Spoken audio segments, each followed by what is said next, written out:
Beş bazadan kalkan işekler bilmeyedi. Cinnin pilimde dursam ben sen kurat durmadığı. Recepciğim neredesiniz? Ben itizda Hacegül, ben itizda. Güsüm yok hazır, güsüm yok. Eğer sen itizden mongan mühe kirip man. Üye kirgil olmaydı cinim. Güsüm bile çıkıyorsa çiçimni yongdaydı.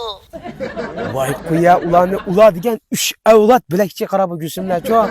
Ula bu şivin bir işten bilip aldığın bolsa, monga gün yok. Sen kaydı bolsan men kep man. Makul cinim hazır mandım. Kildiğim boldu.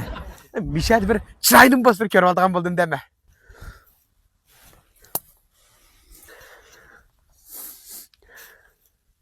Kanak. Am itizda ona kaptap sungaş. Turup deme.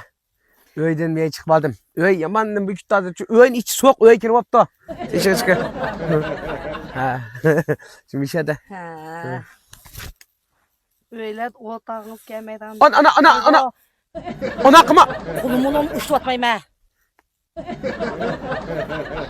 Recep cinime kaldım.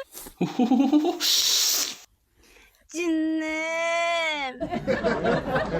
Korktunuz bamur.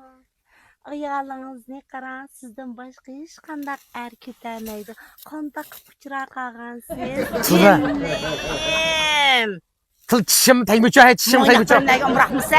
Ha cavildim diş. Miyem yoğancıyım hemen sabrımın gibi gün. Bu öyle bir hoşallığı bir minut bu ütmaydı komuna.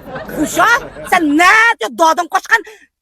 Beş bazadan kalkan işekler bilmeyedi. Cinnin pilimde dursam ben sen kurat durmadığı. Könlün kuşalı olsun da. İşektek ben işleyim ha. Ha? Sen işektek işesen mamuçu işek sen işek tuğulganda işlemedim ben. İşekinin bakılsın ki. Bir baz işten siyse bir baz. Ne diyor bir cinnin pilinde biraz. Numuz kısan kaldı. Otura. Değil.